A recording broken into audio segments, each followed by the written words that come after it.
Good evening, and thank you for joining our series of conversations on mental health offered by the Sioux Falls School District with experts from Avera. My name is Jeremy Mollett, and tonight we will focus on the topic of digital media. Over the past 2.5 years, the pandemic forced many children and teens to spend much more time at home, away from friends and activities. This led to an increase in screen time and social media usage. Tonight, we will share some helpful advice on how the rise of digital media is affecting children, how to address this with them, and what levels of care are available. At this time, I'd like to introduce Dr. James Knoll, Assistant Superintendent of the Sioux Falls School District, to offer a welcome. Good evening. On behalf of the Sioux Falls School District, I want to again welcome you to this 9-part presentation that is titled the Family Forum Series. Tonight's presentation is the third in the series and focuses on the use of digital media. But before we get started, I want to take this opportunity to thank Avera for their partnership with us in providing this service to our families. It is greatly appreciated. Families, you are welcome to join us on the third Tuesday of each month to hear information on a variety of topics that are intended to strengthen and support our families. You will also gain knowledge and resources that exist right here in our community that may provide help for you and your family. And now I look forward to hearing from our presenter, and please do not hesitate to provide us feedback on the Sioux Falls School District Let's Talk app. That can be found on the Sioux Falls School District website. Thank you again, and now back to Mr. Mollett to introduce this evening's presenter. Thanks, Dr. Knoll. We'll now move to the presentation. We are pre-recording this session, so we'll not be taking live questions, but we will leave some time at the end to address some of the top concerns we hear from parents. Tonight's program will be presented by Dr. Wallace Jackman. Dr. Jackman is the Director of Psychology at Avera and is also a licensed clinical psychologist and social worker. Welcome, Dr. Jackman, and thank you for presenting. Welcome. I appreciate the opportunity to present tonight on digital media. All right, digital media. So we're going to be talking about research, be touching on some issues related to research. One of the key aspects of research is this is really coming to fruition now because smartphones really didn't get developed till about 2007. So we really only have a good 13 to 15 years, I'd probably say 10 to 15 years of good research about the implications related to social media. Prior to this point, folks had to get on their home computer to look on social media or whatnot. Even back in the day before Facebook, folks had to get on their home computer, whereas because of the advent of the cell phone, we now have access to the same things we had on a home computer. And so some of the more popular social media sites for children and adolescents are YouTube, Snapchat, Instagram, TikTok, Facebook. And we know from research that 77% of adolescents have a cell phone, and 95% of teens from 12 to 17 use the internet. Now, whenever I speak with people, I say, what is these percentages? What does that research really mean to you as a consumer, you as a parent? It means that if you have 100 kids in a school or in a classroom, 95 of those kids from 12 to 17 are accessing the internet. We also know from research they've done with folks that have been separated from their smartphones and doctors, physicians hook them up to devices. They were able to find out that when they were separated from their smartphones, they had some of the same physiological withdrawal symptoms that folks might have when they're withdrawing from certain benzodiazepines or medications or drugs. So there is a physiological withdrawal, which could explain part of the reason why when you're trying to separate your child from their smartphone or take it out of their hands, there's going to be a response, and some of it's physiological. Increases anxiety. And so based upon a report by the American Academy of Pediatrics, in 1970, so this was 50 years ago, which makes me feel old, 50 years ago, kids at 4 years of age were exposed to TV, and they were concerned about that at that time. Now children are exposed to digital media starting at 4 months of age. And so that's significant because their brains are still developing, and they likely they should not be accessing digital media at that early of an age. And I'll talk a little bit later about what the age ranges should be, and what's the typical amount of time children based upon their age should be exposed to screen time. We know that 80% of internet users report SNS as social. Accounts for approximately 1/4 of the total time spent online. Why is that significant? As we look at all this research, that's one thing I really try to expound upon is why is that significant? Because just Facebook alone, the average American spends approximately 50 minutes per day just on Facebook. So if they have Facebook, they're spending 50 minutes on average per day on Facebook. That's average. So that means there's some people that are spending 2 or 3 hours on Facebook. And so if 80%, we just say an hour, to round an hour, of internet use is spent online, that means these folks that have Facebook, the kids that you have that are looking at Facebook, they're spending 15, 20 minutes just on Facebook each day. 90% of young adults in the US use social media. I don't think that comes as a surprise to anybody. And the majority of users visit sites at least once a day. And I think that's an underestimate. It's typically more than that. And then we also know they spend 54% of their time online using social media. And when we talk about social media, I'm going to skip forward here, is we're talking about these sites. Facebook, like I said, 50 minutes a day. That doesn't include just children. That includes adolescents and adults too, about 50 minutes per day. Imagine the productivity that is being wasted because of time on social media. Then Instagram, that's typically photos and video sharing. If you're not familiar with that social media site, you know what Facebook is. Twitter, in fact, Twitter is kind of a news-focused microblogging site. Sometimes there's a New York Times columnist that described Twitter as a news feed on steroids. So it's very engaging and addicting to folks. Snapchat is for private conversations. When my children, they're adults now, but when Snapchat was first out, my 2 youngest, I didn't know Snapchat was secret from other people, meaning that when they're chatting on Snapchat, you don't have the capabilities as a parent to see what it is they sent unless they take a picture of the screen. So once they send that message, there's no log of messages or contacts like you do with your typical smartphone messaging app. So when they're using Snapchat, they can send pictures and messages to each other, and you have absolutely no ability to see what it is they sent or they received. Twitter and Reddit are common sources of news. LinkedIn is a site for occupational, getting jobs, posting employment kinds of information. Tumblr is more for pictures and whatnot. Instagram and Pinterest are about artistic and craft related aspirations. And so I'm going to back up just a little bit because I want to go back to this last slide, is that I said young people spend 54% of their time online. I wanted to talk about electronic intrusion because it's very common for young people. It's a common form of digital dating abuse, meaning it's a way to repeatedly use social media to harass, pressure, threaten, or coerce a dating partner or an ex-dating partner. It's not uncommon for folks that they break up with somebody, they didn't like this person, they don't like their best friend's girlfriend, so they'll electronically intrude upon other people's social media sites. It's really a form of cyberbullying in which I've had cases in which young people, they didn't like their ex-boyfriend, so they'd come up with 5 dummy accounts, meaning 5 email accounts that they just made up on their own so that they could get 5 different Facebook accounts and then use these dummies or these fake accounts to harass or abuse another individual on their wall, on their Facebook wall, or on their Instagram posts.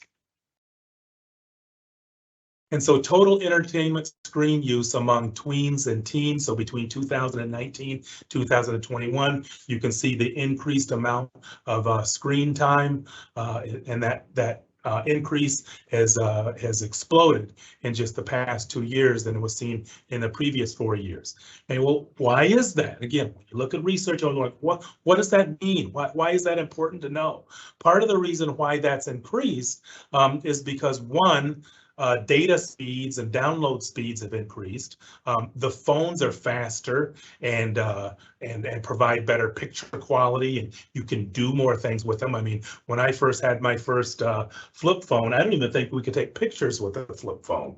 And so, boy, when you could start taking pictures, then you carried it around more. I was going through my old junk drawer, and I seen that I had these old they're not old cameras, they're only about 10 years old. The point and shoot cameras, people don't carry those around anymore because your cell phone has the ability to take photos as well as that does.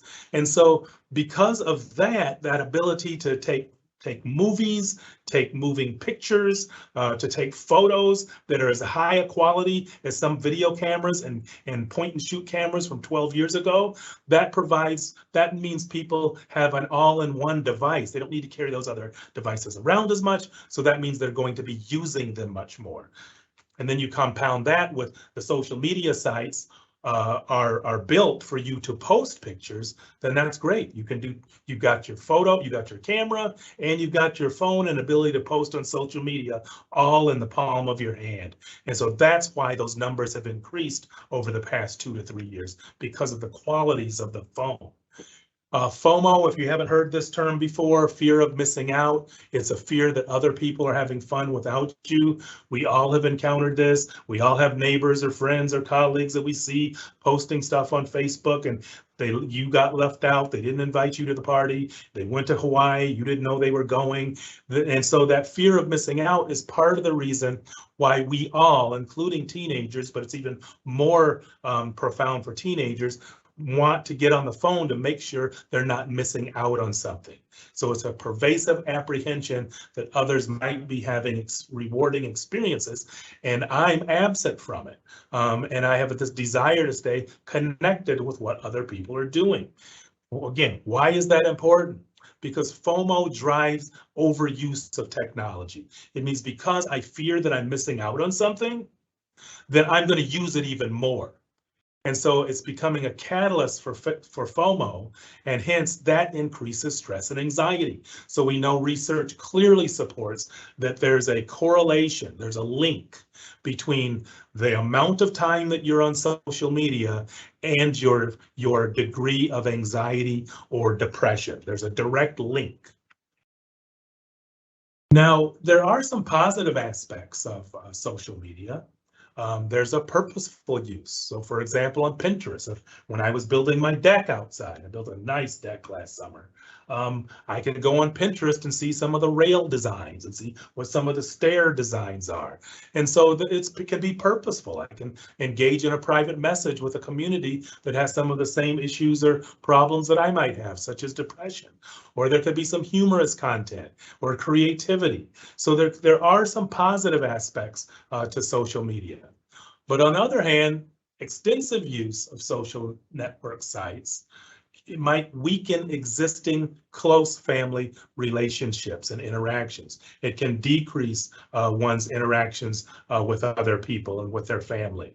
They can lead to negative online experiences, like I said earlier, about cyberbullying or fewer in-person social interactions. The more time I spend on my cell phone, the less time I'm spending interacting with other people. And also, we know from research, it decreases one's ability to sustain attention. This is important because if you have someone in your family, and we're talking about children and adolescents, that we know there's a certain percentage of those kids have either ADHD, depression, or anxiety. Well, guess what one of the common symptoms are related to all three of those diagnoses? Poor concentration, inattentiveness, inability to pay attention. So if I want my child's depression or anxiety to decrease, I want them to be have less ADHD symptoms, I likely need to decrease their time on social networking sites. There are several studies showing an association of time spent on social networking sites and lower grade point average, lower self-esteem, higher depression. Saying some of the same things I've just said, but I'm adding 2 more points here, is if your child is grade point average is decreasing, slipping, not getting as good grades, one of the first things I'd look at is how much time are they spending on social networking sites? How much time are they posting stuff online and reading what other people have to say? If they're spending too much time, there's a direct correlation to their grade point average dropping and their self-esteem. Again, why is that important? Because if you have a child that has a persistent depressive disorder, dysthymia, major depression, one of the symptoms of those disorders is low self-esteem or feelings of guilt or worthlessness. And so you want to contribute to their depression, let the child stay online more. You want to decrease that, decrease the amount of time they're on social networking sites. Some teens become so obsessed and absorbed in their virtual world that they lose the drive to relate to social life in the real world. This is important because if we're dealing with kids that are isolated, depressed, anxious, one of our primary interventions, meaning things we do as clinicians to try to treat their depression or anxiety, is we want them to connect with other people. It's called behavioral activation. It's one of the primary things we do to treat depression or anxiety, is get the person to become more active outside of their home, interacting with positive, constructive individuals or activities. Young adults experience considerable anxiety when their access to texting is restricted and report feeling stressed and guilty when they don't reply to a message immediately. I don't think that comes as a surprise to any parent that has a child with a smartphone. You already know that they become horribly anxious and sometimes guilty when you try to restrict the time that they have with their cell phone. In fact, I know some kids have gone so far as to make threats to run away from home or hurt themselves because their parent restricted access to their cell phone. Not uncommon. I'm probably like talking to somebody out there. I won't read through all of this, but the primary things I'm going to talk about is in bold. It says if someone used 7 to 11 platforms, they had more than 3 times the odds of reporting high levels of anxious symptoms. This is extremely important for those of you that have a family history of anxiety or a mood disorder. That means that's about 25% of you that I'm talking to out there. Or you have someone that actively has anxiety or depression. If they're using 7 to 11 platforms, meaning 7 to 11 social networking sites, you say, well, that's a lot, Dr. Jackman. I don't think they use 7. Well, if you use Facebook, you have 3 or 4 right there. Because you have your Facebook, you have your Facebook wall, you have Marketplace, you have Farmville, you have all of these different aspects of Facebook. Those count as platforms. So 7 to 11 platforms, all it would take is Facebook, Instagram, Twitter, and maybe Snapchat. Boom, they got 7. They have they're going to increase anxiety 3 times higher than somebody that isn't using any social networking at all. We know kids that are cyberbullied are more likely to think about or commit suicide. So if you have a young person, maybe it's a neighbor, maybe it's a family member, and they say they're being bullied online or people are posting negative stuff about them online, you want to take that seriously. Don't blow that off and say, well, it's just social media, sticks and stones may break your bones. Don't blow that off because it's much more significant online because in our day, well, I sound like an old man. Well, I am. So in my day, when somebody teased you or bullied you, it only 3 or 4 or 5, maybe 15 people knew about it. Social media, it might go to thousands of people. It might stream to the entire school. Now the entire school knows what this person said about the other individual. So it's much more extreme online than it was face-to-face when we were growing up. A quarter of adolescents report sleep interruptions from incoming text messages. So they feel pressure to answer that text message. And that contributes to FOMO, which we talked about earlier, that fear of missing out, like they're going to miss out on something. So what do we need to do? How do we make this safer for our children? You're doing some of that right now as you're watching this, is you're educating yourself on some of the platforms that are out there. You need to educate even more. Like I said, 7 years ago, I had no idea Snapchat, I couldn't go to look at my kid's phone and see who they're messaging. Doesn't show it. Learn how they use social media, or why they want to use it. Why is that important to them? If possible, depending upon your carrier, you can set privacy settings. I know, I won't say which one of my children, but one of my children was getting a D in gym, and he or she was pretty athletic. I was like, how are you getting a D in gym? Like, really? Well, I looked at his phone. Yeah, it was him. I looked at his phone and it was on his phone during school hours. I'm like, what are you doing on your phone during gym? So I had to restrict the settings for that he could only make emergency calls when he was at school. You as a parent have the capabilities to do those setting changes on some carriers. Look for signs of distress, of concerning behavior. So that's what we're referring to when we look at depression or anxiety. So for example, some of the symptoms of depression or anxiety might be their concentration's poor, their memory, having memory problems, they're getting forgetful, they're becoming more irritable, they're not sleeping well, they're having appetite problems. Well, any signs like that, you want to be looking for those. And they could be directly attributed to how much social media or screen time that they're using. Check in with yourself. I mean, be honest. How much are you using or misusing your cell phone? Kind of hard to tell the kids not to pick up their phone, not to be being on social media when I, as a parent, am doing the same thing. There are some applications. Here we're talking about screen time, but there are actually some good apps that you can, most are free, but as I put these on the screen, I'm not advertising for them. I don't get paid by these folks. But these are some of the different apps, just examples that you can download onto your phone or onto your kid's phone that monitor how much time you spend on certain websites, and some of them allow you to block some of those. And I know kids can be pretty savvy, so they can unblock some of those things, so that may not work. But for the children that really want to decrease some of that, or the adults, young adults, there are apps. You'd be surprised. Well, you've all done it, where you go down that rabbit hole. You're just going to look at Auntie M's vacation pictures, and the next thing you know, you've been on your phone for 63 minutes. Kids do the exact same thing. You go, then you know you've wasted 2 hours. Institute a no email zone, like times you're not going to look at email, or a kid's not going to look at their cell phone.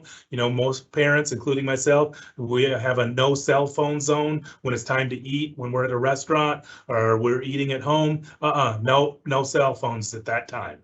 Limit or remove numerical components of social media, like tweets or likes. You can do that. And you can have your kids do that too, is don't put your personality or how popular you are based upon how many likes or tweets or retweets that you're getting from your social media. This is a big one. I don't know if I have another slide on this. I don't have the slides that I wanted to regarding cell phone use by the bed, but do not charge your phone by your bed. Keep phones out of the bedroom. Why? Because research has shown that the blue light or just even having the phone close to you with an arm's length distance of your bed will disturb your sleep-wake cycle. Again, that's important for folks that have depression or anxiety, because that's one of the symptoms of depression, is difficult with either falling asleep, difficulty falling asleep, or staying asleep, or sleeping too long. And sometimes that sleeping too long is because they didn't sleep at all overnight. So if you can, get them to not charge their phones by their bed. Now, I know there's going to be the young person. I've counseled young people too. They're like, well, I use my cell phone for my alarm clock. That's the one I always hear all the time, to wake me up. As if Walmart still doesn't sell alarm clocks. There's still alarm clocks that you can purchase that you can use to wake yourself up. You don't need your phone to do that. If that's too much of a fight, you can turn off cell phone and site notifications. Just turn those off in the settings.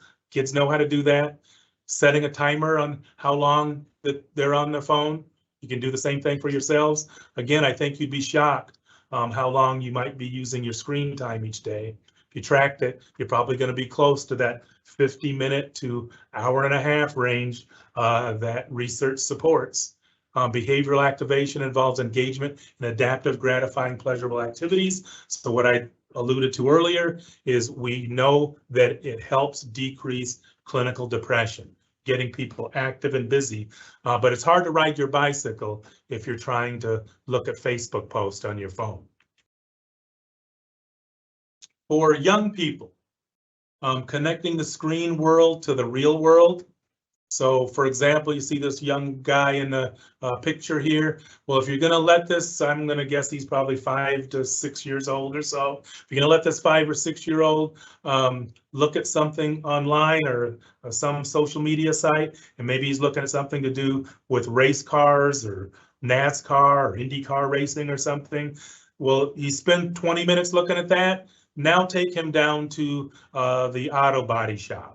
Take him to a tires place that replaces tires. Make the screen time connect to something that's in the real world. Encourage media that is slower paced, that allows for decision making, memory formation, and communication. The more quicker paced it is, especially for young children, the more likely that's going to engage their mind. So they're going to be more almost hypnotized to it. So you want content that is more slower paced, that it stops and they have to answer some questions or they have to think about it. You don't want just this fast paced stuff all the time. The screen time should focus on the content of the app rather than the technology. So as I just said, connecting it to the real world. And then the AA, our American Academy of Pediatrics, says kids shouldn't be exposed to screens before the age of 2. And I've seen some other research that have said the exact same thing. Limiting it to no more than 2 hours a day, it could damage their ability to interact in face-to-face conversations. You've all seen this one where in fact, my 2 youngest was doing this one time when they were teenagers. Is I said, who are you 2 texting? You know, we're sitting waiting, we're at the restaurant waiting to go eat. They're gonna have to put their cell phones away. And they were texting each other. I'm like, you guys are sitting right next to each other. Like, why are you texting each other? Just talk to her. She's right there. Yeah, it's almost becoming, I wouldn't say an epidemic. That's probably too strong of a word, but it's becoming a social phenomenon, a social problem that young people don't know how to have good, strong face-to-face conversations and interactions anymore. And it's in part because of the smartphone.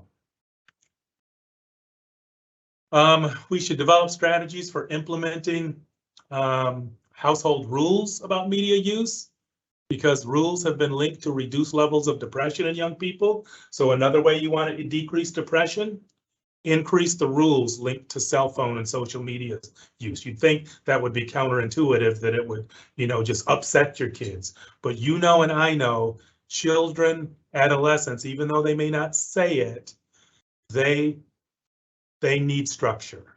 They dwell in structure. And if it's for their own good, they will thank you for that structure later down the road.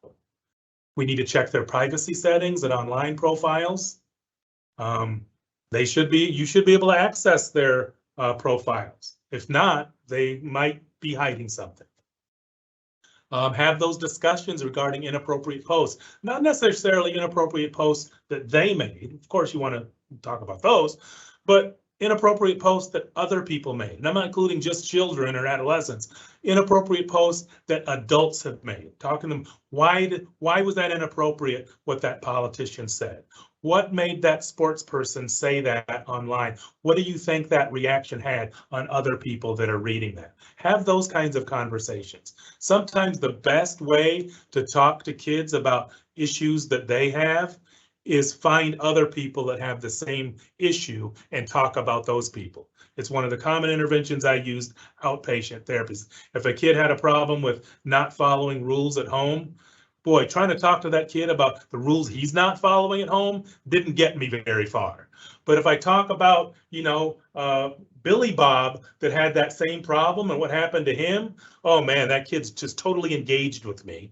And then they're able to learn from someone else's mistakes, even though they're making the exact same mistakes.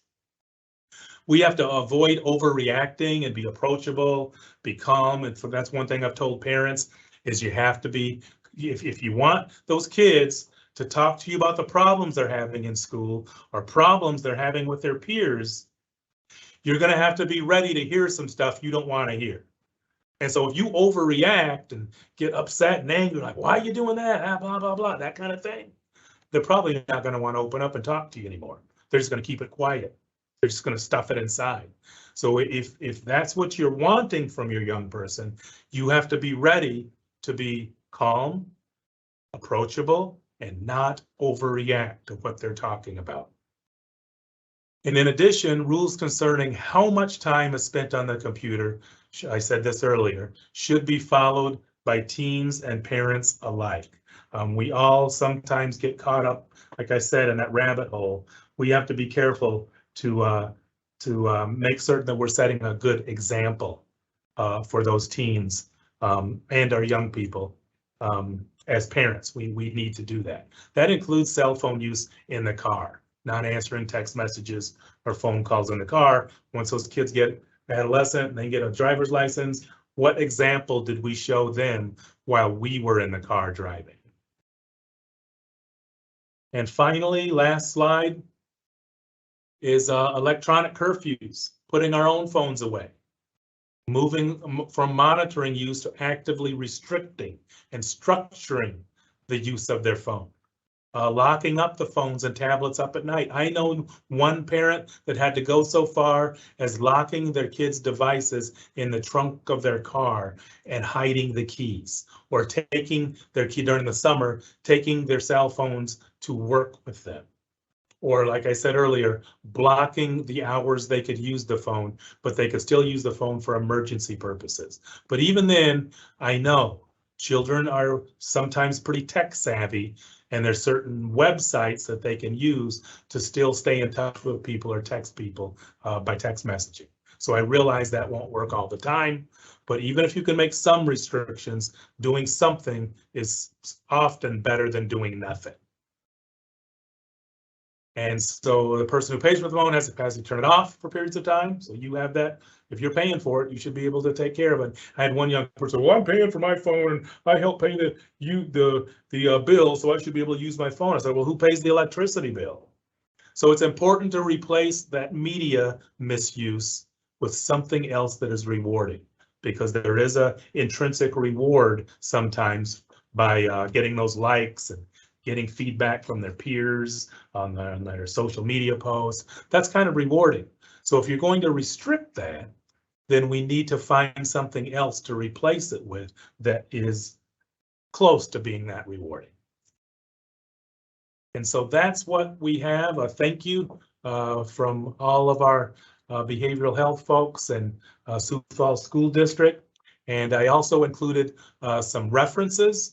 Those of you that like to read or research this a little bit better, the very first reference in alphabetical order is a book by Alter called Irresistible. Excellent, excellent book, easy read that speaks to some of the very things we've talked about today. There's some other really good references in here too, if you want to research this a bit more. And that's all I have for the presentation today. Dr. Jackman, this is Jamie Nold. I work with the Sioux Falls School District, and one of the things I hear from the principals all the time is the use of social media and how it impacts the school, and sometimes in a negative way. We obviously use it as an educational tool at times, but it can be used in a negative way a lot of times as it impacts the students each day within the school and some conflicts that creates. And I know even with my own children, I'd put in place contracts when I bought their phone or other things, and at any point in time, I could look at what they had. And I don't know if I was too overbearing or if I wasn't too overbearing, but one of the questions we had from our counselors was, how involved should parents be? What's your advice on that as far as the children's use of social media? How ingrained and how involved in that use should the parent be? Good question. I know, again, from personal experience, just from research, that it's almost impossible to get those young people off of their devices if they're left to their own devices. So during those times that they have the phone and I'm at work, or I'm out of earshot distance, it's going to be pretty difficult to control that, because many are probably more tech savvy than we are. So even if we put restrictions on their phone, they're likely just jump to another platform or whatnot. So what I've always said to folks is focus on the times that you do have control over it. So when the dinner table, when we're going on vacation, when we're home and they come straight home from school and they've got their book bag there, that's the time I've got some control.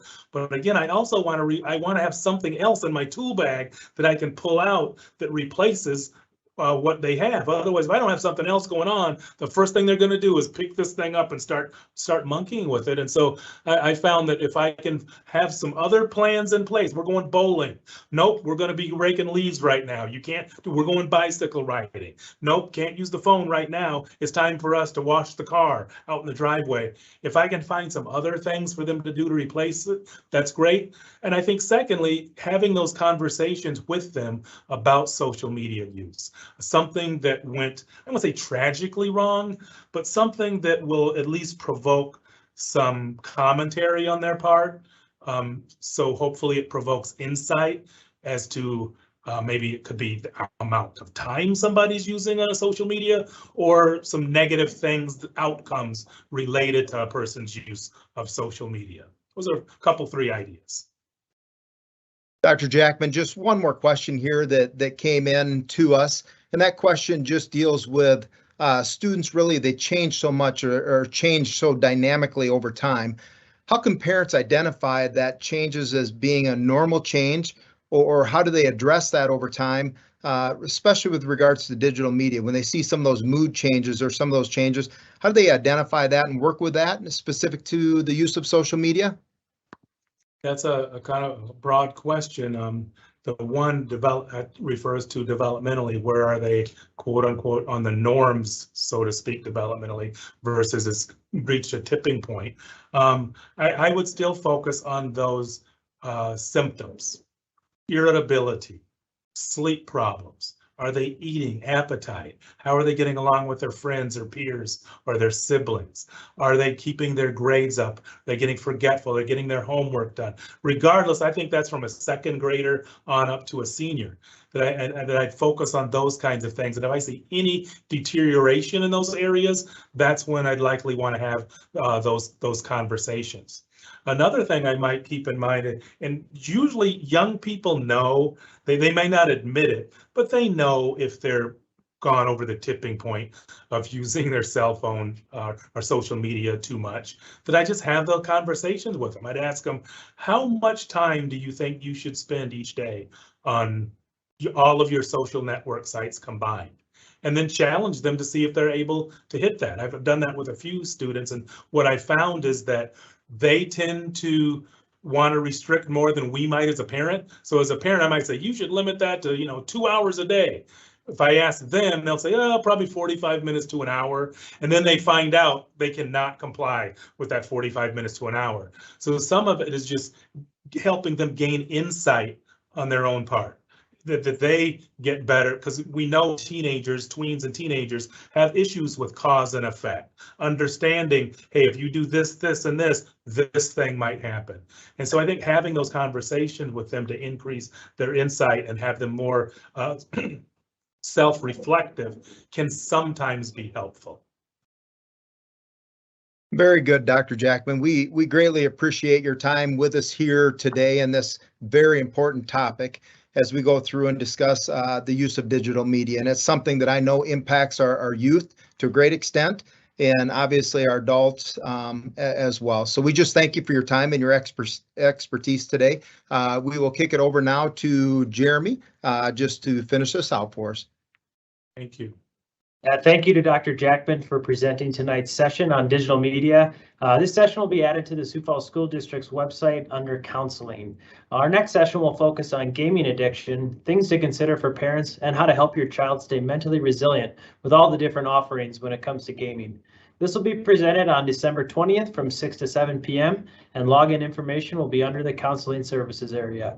Thank you for joining us and have a great night.